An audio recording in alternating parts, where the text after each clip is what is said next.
Hello everyone, welcome to our channel food tech insight.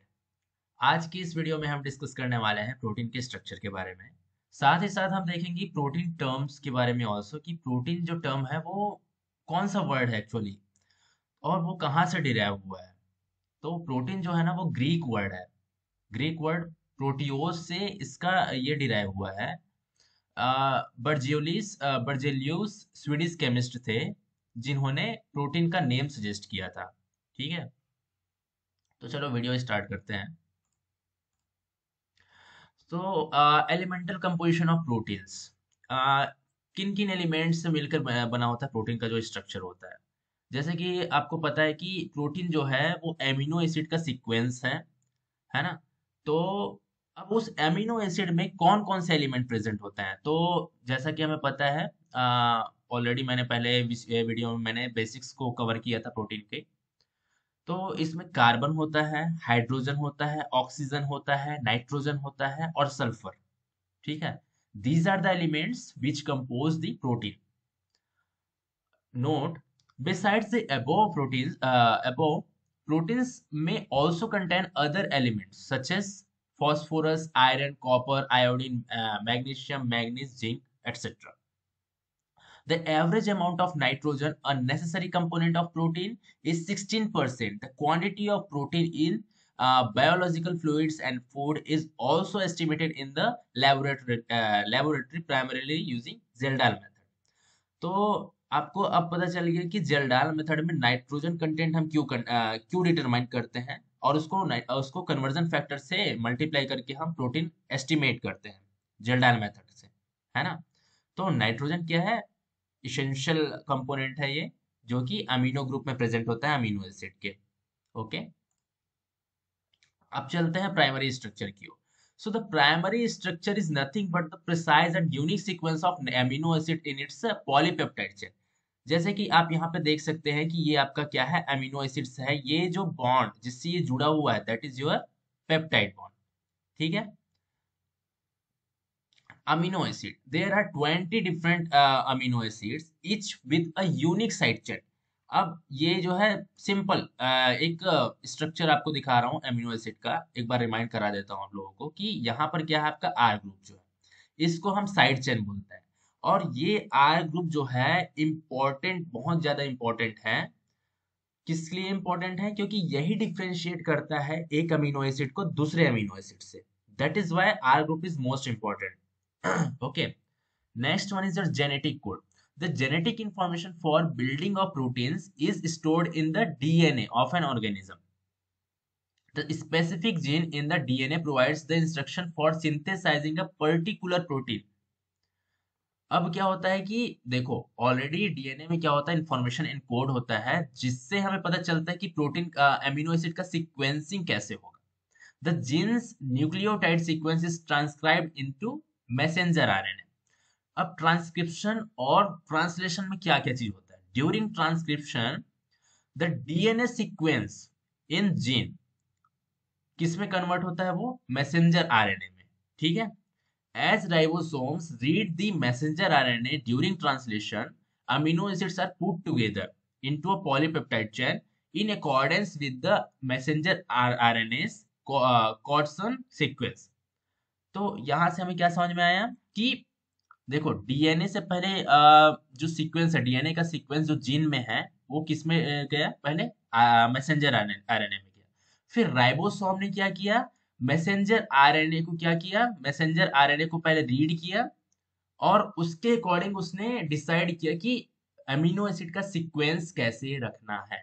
सो इस तरीके से प्राइमरी स्ट्रक्चर का फॉर्मेशन स्टार्ट होता है। कि पहले तो आपका वही है ना प्राइमरी स्ट्रक्चर में कि आपका अमीनो एसिड का सीक्वेंसिंग ही इंपॉर्टेंट है। अब वो अमीनो एसिड का सीक्वेंसिंग किस बेसिस पे होगा वो कौन डिसाइड कर रहा है? यहाँ पे आपका राइबोसोम डिसाइड कर रहा है। कहाँ से वो डिसाइड कर रहा है? मैसेंजर आरएनए में जो सीक्वेंसिंग है, डीएनए सीक्वेंस है उसके बेसिस में। ठीक है, देन आता है आपका peptide bond. So peptide bonds hold together the amino acid in polypeptide chain together. Peptide bonds form through a condensation reaction where a water molecule is released। तो अभी मैं नेक्स्ट में इस नेक्स्ट स्लाइड में और अच्छे से इसको डिस्कस करूंगा। सो इसका फंक्शनल सिग्निफिकेंस क्या है प्राइमरी स्ट्रक्चर का, ये बहुत इंपॉर्टेंट है प्रोटीन के फंक्शन के लिए। अगर आपने एमिनो एसिड के सीक्वेंस में थोड़ा सा भी चेंज करते हो तो आपका प्रोटीन का फंक्शन भी चेंज होता है। That is why primary structure of protein is very important to understand the function of the protein. अब देखते हैं कि formation of polypeptide bond कैसे होता है। मैंने पहले भी वैसे इसको डिस्क्राइब किया हुआ है, इसमें थोड़ा सा और ब्रीफ में मैं बताता हूँ कि a peptide bond is created when an amino group joins with another amino acids carboxyl group। ठीक है, peptide bond polar groups, polar ये आपका क्या है, पोलर ग्रुप जो है सी डबल बॉन्ड ओ है ना, कार्बोक्सिल ग्रुप का, और ये एमिनो ग्रुप का, ये जो है पोलर ग्रुप है। ठीक है, ये पार्टिसिपेट करते हैं in the creation of hydrogen bond. तो ये देखो आप, ये आपका एक अमीनो एसिड हो गया और ये आपका दूसरा अमीनो एसिड हो गया। ठीक है, ये आपका कार्बोक्सिल ग्रुप हो गया और ये आपका क्या हो गया, अमीनो ग्रुप हो गया। तो दोनों के बीच जब कंडेंसेशन रिएक्शन हो रहा है तो वो क्या रिमूव कर दे रहा है, वाटर मॉलिक्यूल रिमूव कर दे रहा है। तो यहाँ से दो हाइड्रोजन रिमूव हो गया, यहाँ से एक ऑक्सीजन रिमूव हो गया, तो ये दोनों वाटर बना लिए और ये रिमूव हो गए। फिर ये दोनों अमीनो एसिड जुड़कर क्या बना रहे हैं, डाइपेप्टाइड। अब इसको आपको समझना बहुत जरूरी है कि डाइपेप्टाइड में देखो एक पेप्टाइड बॉन्ड है और दो अमीनो एसिड है। तो ये आपका जो डाई जो लिखा हुआ है ना पेप्टाइड के पहले, ये बताता है कि उसमें उस पेप्टाइड में कितने अमीनो एसिड प्रेजेंट होंगे। तो जब भी आपको पूछा जाए कि डाई पेप्टाइड में कितने बॉन्ड होंगे, कितने पेप्टाइड बॉन्ड होंगे, तो वहां पर आपको यही आंसर करना है कि वहां पर सिंगल पेप्टाइड बॉन्ड होता है ना।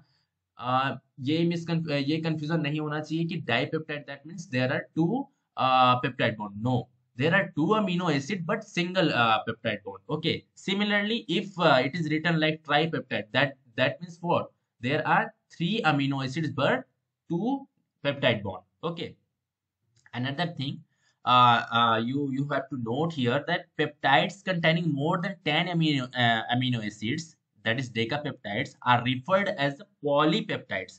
As I have already told about the, suppose any other term written with the peptide, here it is written poly means so many, means more than 10 amino acids is present, then it is called the polypeptide. सो अभी आगे और आगे आने वाले slides में आपको polypeptide term बहुत ज्यादा देखने को मिलेंगे। तो ये आपको समझ लेना है कि जहां पर पॉलीपेप्टाइड लिखा हुआ है वहां पर मोर देन 10 अमीनो एसिड्स एक पॉलीपेप्टाइड चेन में प्रेजेंट है। Got it. Now discussing about the secondary structure of proteins. The conformation of polypeptide chain by twisting or folding of is referred to as the secondary structure. The amino acids are located close to each other in their sequence. Two types of secondary structures are there, alpha helix and beta acid are mainly identified. यहाँ पर एक और चीज आपको note करना है कि देखो प्राइमरी स्ट्रक्चर में जो बॉन्ड था मेजरली वहां पे किस बॉन्ड के बारे में डिस्कस किया गया है, पेप्टाइड बॉन्ड के बारे में। ठीक है, क्योंकि वहां पे सिर्फ एमिनो एसिड का सीक्वेंसिंग हो रहा है। यहाँ पर आपका क्या हो रहा है, ट्विस्टिंग और फोल्डिंग भी हो रहा है, जो किसके द्वारा स्टेबलाइज किया जाएगा, हाइड्रोजन बॉन्डिंग। तो यहाँ पर पॉली पेप्टाइड बॉन्ड के साथ साथ आपको क्या चीज पे एक और कौन सा बॉन्ड आ गया यहाँ पे, hydrogen bond major role play कर रहा है ना, स्ट्रक्चर को स्टेबलाइज करने में। तो अल्फा हेलिक्स क्या होता है, alpha helix is the most common spiral structure of protein, it has a rigid arrangement of polypeptide chain. The alpha helix was first described by Linus Pauling, Robert Corey, and Herman Branson in 1951. They observed a repeating pattern in X-ray diffraction. उन्होंने क्या observe किया कि protein का repeating pattern मिल रहा है, और वो repeating pattern जो मिल रहा है वो किस शेप में है, वो हेलिक्स फॉर्म में मिला उन्होंने। तो उन्होंने इसको नाम दे दिया alpha helix, that is why it is known as alpha helix. Okay, तो यहाँ पे जैसे कि देख सकते हैं आप, ये आपका अमीनो एसिड है, ठीक है। तो ये तो किससे जुड़ा हुआ है, ये आपका पेप्टाइड बॉन्ड से जुड़ा हुआ है। बट यहाँ पर कार्बोक्सिल ग्रुप का जो ऑक्सीजन है और यहाँ पर एमिनो ग्रुप का जो हाइड्रोजन है, इन दोनों के बीच में हाइड्रोजन बॉन्ड बन रहा है। ठीक है, तो इस तरीके से आपका अल्फा हेलिक्स बन रहा है। नेक्स्ट डिस्कस करते हैं, okay, in continuation with alpha helix. The alpha helix is stabilized by extensive hydrogen bonding. It is formed between hydrogen atom attached to the peptide N and oxygen atom attached to the peptide C. The hydrogen bonds are individually weak, but collectively they are strong enough to stabilize the helix. Alpha helix has 3.5 amino acids per turn and covers 0.54 nanometer in length. ठीक है. Every amino acid is spaced 0.15 nanometre apart. जो दो amino acid का जो distance होता है यहाँ पर वो कितना कितना है, वो ये 0.15 नैनोमीटर है. ठीक है. एक और इम्पोर्टेंट चीज है यहाँ पे कि जो राइट हैंडेड अल्फा हेलिक्स है वो मोर स्टेबल है than the left handed alpha helix. ये बिकॉज हाइड्रोजन बॉन्ड है या स्टेरिक या जियोमेट्री आप देखेंगे तो उसके पॉइंट ऑफ व्यू से वो सब देखने के बाद हमें पता चला कि राइट हैंडेड अल्फा हेलिक्स है वो जो है वो मोर स्टेबल है. Then beta sheet. The seat structure is referred to as beta since the Greek letter beta was frequently used to represent this structure in early crystallography. ठीक है. तो आपको ये स्ट्रक्चर देखने से ऐसे लग रहा है कि सीट टाइप का लग रहा है और इसे भी बीटा नाम पहले से दिया गया जो इनके इन्वेंटर थे, तो that is why it is called the beta sheet. Polypeptide chain strands arranged side by side to form a seat-like shape stabilized by hydrogen bonds between neighboring strands is known as the beta sheet structure. In the beta sheets, the hydrogen bonds are formed between the neighboring segment of polypeptide chain. ये आपका देखो एक polypeptide chain है जैसे है ना, और ये दूसरा पॉलीपेप्टाइड चेन, तो दोनों के बीच में है ना जो नेबरिंग सेगमेंट है वहां पर ये जो हाइड्रोजन बॉन्डिंग है यही आपका बीटा शीट को फॉर्म कर रहा है. Depending on the directionality of the nearby strands, the beta sheet might be either parallel means same direction or anti-parallel that means opposite direction. इसका एग्जांपल क्या है, जैसे कि बीटा शीट्स किस प्रोटीन में प्रेजेंट हो गया, जैसे कि आपका फाइब्रस प्रोटीन हो गया फॉर एग्जांपल सिल्क है ना, या ग्लोब्यूलर प्रोटीन. जो ग्लोब्यूलर मीन्स जिसका शेप जो है वो ग्लोब्यूल टाइप का है. ठीक है, राउंड शेप का है. Immunoglobulins are example for this. Now come to the tertiary structure of the proteins. Tertiary structure results from the folding and bending of the polypeptide chain, bringing together various secondary structural elements. What are secondary structural elements? That are alpha helix, beta sheets, and loops. Another important thing here. In secondary structure, you have seen about the peptide bond and the hydrogen bond, but here two another bonds, two or three, like that hydrophobic interaction also occurs, disulfide bonds and ionic bonds, that is also occur in tertiary structure of protein, which makes the 3D structure of protein. जैसे कि आप यहाँ पे देख सकते हैं ionic bond. अब ionic bond क्या होता है? आयोनिक बॉन्ड जब दो डिफरेंट चार्ज एटम के बीच में जो बॉन्ड बनता है ना, जैसे कि यहाँ पे एमिनो ग्रुप का पॉजिटिव चार्ज है और ऑक्सीजन का निगेटिव चार्ज है, तो इसके बीच जो बॉन्ड बन रहा है वो है आयोनिक बॉन्ड. ओके.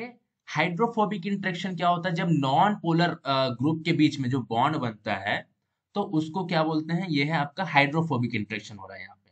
सिमिलरली अब देखते हैं कि डाइसल्फाइड बॉन्ड में क्या होता है कि आपका दो सिस्टीन रेसिड्यू हो गया जैसे, तो उसका जो सल्फर एटम है, तो दो सल्फर एटम जो कोवेलेंटली बॉन्ड होंगे तब वो क्या फॉर्म करते हैं? डाइसल्फाइड बॉन्ड फॉर्म करते हैं.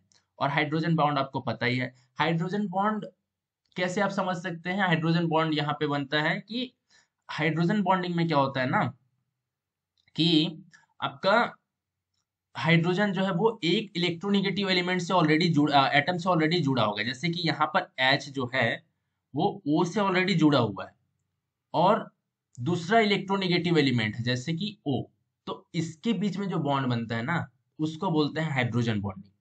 अब पोलर और नॉन पोलर समझना आपको बहुत जरूरी है जब आप टर्शियरी स्ट्रक्चर ऑफ प्रोटीन को समझ रहे हैं या आप हाइड्रोफोबिक इंटरेक्शन को समझना चाहते हैं. नॉन पोलर क्या होता है कि इसमें इलेक्ट्रॉन का डिस्ट्रीब्यूशन जो है वो ऑलमोस्ट इक्वल होता है. फॉर एग्जाम्पल आप मीथेन को ले लेंगे है ना. मीथेन में जैसे कार्बन का 4 इलेक्ट्रॉन्स है वो 4 हाइड्रोजन एटम के साथ में इक्वल शेयरिंग कर रहा है और इस तरीके से मीथेन फॉर्म कर रहा है. पोलर ग्रुप में किसको बोलेंगे? पोलर में अनइक्वल इलेक्ट्रॉन शेयरिंग होता है। जैसे कि इसका बहुत अच्छा एग्जांपल है वाटर। वाटर जो है वो पोलर ग्रुप है, ठीक है। इसमें इलेक्ट्रॉन शेयरिंग अनइक्वल हो रहा है। जैसे ऑक्सीजन के पास में 2 लोन पेयर इलेक्ट्रॉन ऑलरेडी है और ये एक एक इलेक्ट्रॉन शेयर करके 2 हाइड्रोजन को अपने साथ जोड़ के वाटर बना ले रहा है।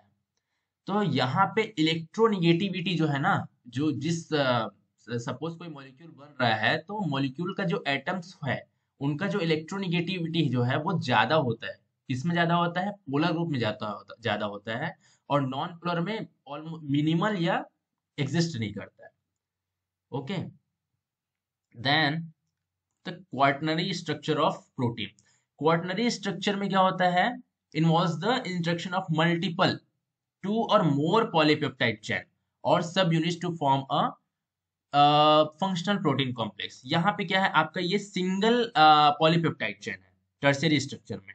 डिफरेंस समझ लो, टर्शियरी स्ट्रक्चर में सिंगल पॉलीपेप्टाइड चेन है, लेकिन यहाँ पे ये एक पॉलीपेप्टाइड चेन है, ये दूसरा पॉलीपेप्टाइड चेन है, ये तीसरा है ना। तो इस तरीके से ये क्वार्टनरी स्ट्रक्चर बना रहा है।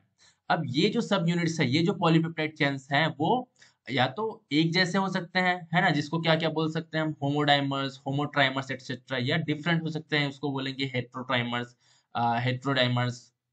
The interaction between subunits are similar to those involved in tertiary structure, including hydrogen bonds, disulfide bonds, and hydrophobic interaction. तो वहां पे देखो, पॉलीपेप्टाइड चेन के अंदर तो हो ही रहा था, क्या क्या हो रहा था, ये जो बॉन्ड्स हैं, hydrophobic interaction, disulphide ionic bonds and hydrogen bonds. साथ ही साथ ये जो दो पॉलीपेप्टाइड चेन है ना यहाँ पे बना हुआ है, जिससे तो इनके बीच में भी ये फोर्सेस लगते हैं क्वार्टनरी स्ट्रक्चर में, और इस तरीके से एक स्टेबल स्ट्रक्चर बनता है प्रोटीन का। तो hope so this video is very informative for you to understand the structure of protein. And if you have any query regarding this structure, so kindly uh, write in the comment box, or you can message us also, or you can mail us in foodtechinsight@gmail.com. Thank you.